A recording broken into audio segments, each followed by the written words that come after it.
बेईमानी की सारी हदें पार, चंडीगढ़ मेयर पद पर काबिज हुई बीजेपी सरकार। बीजेपी ने कर दी लोकतंत्र की हत्या, दिन दहाड़े गुंडागर्दी करके आम आदमी पार्टी को हरा दिया। चंडीगढ़ मेयर चुनाव में बीजेपी ने कैसे की बेईमानी, अरविंद केजरीवाल ने वीडियो शेयर करके किया बड़ा दावा। चंडीगढ़ मेयर चुनाव में बीजेपी ने बेईमानी की सारी हदें पार कर दी है। ऐसा हम नहीं, ऐसा आम आदमी पार्टी चीख चीख के कह रही है। इससे बीजेपी की चाल और चरित्र जनता के सामने आ गया है। बीजेपी ने लोकतंत्र की हत्या कर दी है। चंडीगढ़ मेयर चुनाव में हुई बेईमानी से साफ हो गया है कि भारत फांसीवाद और तानाशाही की तरफ बढ़ रहा है। सोचिए, चंडीगढ़ मेयर चुनाव में तो महज 36 वोट ही पड़े और उसमें भी बीजेपी ने अपने तंत्र की मदद से बेईमानी कर ली। अब जब लोकसभा चुनाव में पूरे भारत में 90 करोड़ से ज्यादा वोट पड़ेंगे तो क्या होगा? क्या गारंटी है कि बीजेपी लोकसभा चुनाव में बेईमानी नहीं करेगी और चुनाव जीतने के लिए सारी हदें पार नहीं करेगी? सुनिए क्या क्या खरी खरी सुनाई अरविंद केजरीवाल ने। दिल्ली के मुख्यमंत्री अरविंद केजरीवाल ने आरोप लगाया है कि चंडीगढ़ मेयर चुनाव में बीजेपी ने गुंडागर्दी और बेईमानी की है। ऐसा दिन लोकतंत्र के लिए काला दिन है। 2024 के लोकसभा चुनाव में निष्पक्षता रहेगी भी या नहीं, केजरीवाल ने इस पर सवाल उठा दिए हैं। बता दें कि चंडीगढ़ मेयर चुनाव में भारतीय जनता पार्टी के उम्मीदवार की जीत हुई है और कांग्रेस आप गठबंधन के उम्मीदवार की हार हुई है। पूरे देश ने देखा कि कैसे बेईमानी करके, गुंडागर्दी करके बीजेपी ने चंडीगढ़ मेयर चुनाव जीत लिया। 2020 में अमेरिका में ट्रंप राष्ट्रपति चुनाव हार गए थे और उसके बाद भी कुर्सी छोड़ने के लिए तैयार नहीं थे। ट्रंप की कारस्तानी याद दिलाते हुए केजरीवाल ने कहा कि ये भी लोकसभा चुनाव हारने पर कुर्सी पर बने रहने के लिए किसी भी हद तक जा सकते हैं। ये लोकतंत्र के लिए काला दिन है। सभी ने देखा कि उन्होंने किस तरह से वोट चुराए और अपने उम्मीदवार को गुंडागर्दी से जिताया। मुद्दा ये नहीं है कि मेयर कौन बनता है, लेकिन देश नहीं हारना चाहिए और लोकतंत्र नहीं हारना चाहिए। मेयर आते जाते रहते हैं और पार्टियां आती जाती रहती हैं। दिल्ली के सीएम अरविंद केजरीवाल ने साफ कहा कि अगर लोगों ने इस तरह की गुंडागर्दी को मिलकर नहीं रोका तो ये देश के लिए बहुत खतरनाक होगा। आप कांग्रेस गठबंधन के पास स्पष्ट बहुमत था और ये सीधा चुनाव था।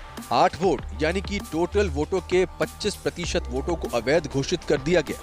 ये किस तरह का चुनाव था? मेयर चुनाव के नतीजों से पता चलता है कि गड़बड़ी हुई है। वे लोकसभा चुनाव में किसी भी हद तक जा सकते हैं। बता दें कि अरविंद केजरीवाल ने मेयर चुनाव से जुड़ा एक वीडियो भी सोशल मीडिया पर शेयर किया है। इस वीडियो में देखा जा सकता है कि एक शख्स बैलेट पेपर पर हस्ताक्षर कर रहा है। करीबन 6 मिनट के इस वीडियो के जरिए अरविंद केजरीवाल ने दावा किया कि ये चुनाव में धांधली का प्रमाण है। बड़ी इंटरेस्टिंग चीज है कि चुनाव के पहले कल ऑर्डर जारी करके चंडीगढ़ एडमिनिस्ट्रेशन ने मीडिया की एंट्री बैन कर दी। तो इसका मतलब नीयत तो शुरू से ही खराब थी, प्लान तो, षड्यंत्र तो पहले से ही बना रखा था इन लोगों ने कि गड़बड़ करनी है। इतने बड़े स्तर के ऊपर चंडीगढ़ के मेयर के चुनाव के लिए आज तक कभी भी इतनी वोट इनवैलिड नहीं डिक्लेयर की गई।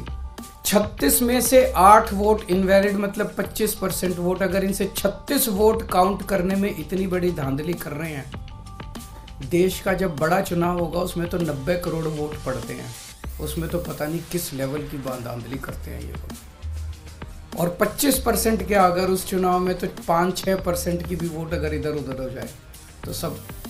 तो आज का चुनाव ये दिखाता है कि किस तरह से ये जीतने के लिए, सत्ता पाने के लिए किसी भी हद तक जा सकते हैं। बड़े चुनाव में लोग तो कह रहे हैं ईवीएम तो होगा ही होगा गड़बड़। मुझे लगता है ये कुछ भी करते होंगे, वोटर लिस्ट ये फर्जीवाड़ा करते हैं, फर्जी वोट डलवाते होंगे, ये ईवीएम करवाते होंगे, सब कुछ करते होंगे जीतने के लिए। और मैं ये सोच रहा था कि अगर भगवान की दया से उसके बावजूद भी अगर ये नहीं जीते और हार गए तो ये ट्रंप की तरह कुर्सी नहीं छोड़ेंगे। फिर ये मतलब उस दिन कुर्सी से चिपके रहेंगे, चाहे मार्शल लॉ लागू करना पड़े देश में, ये कुर्सी नहीं छोड़ने वाले। तो ये देश के लिए जो आज दिखा, पूरे देश के अंदर, पूरे देश ने देखा, सारे मीडिया ने चलाया, ये बहुत खतरनाक है।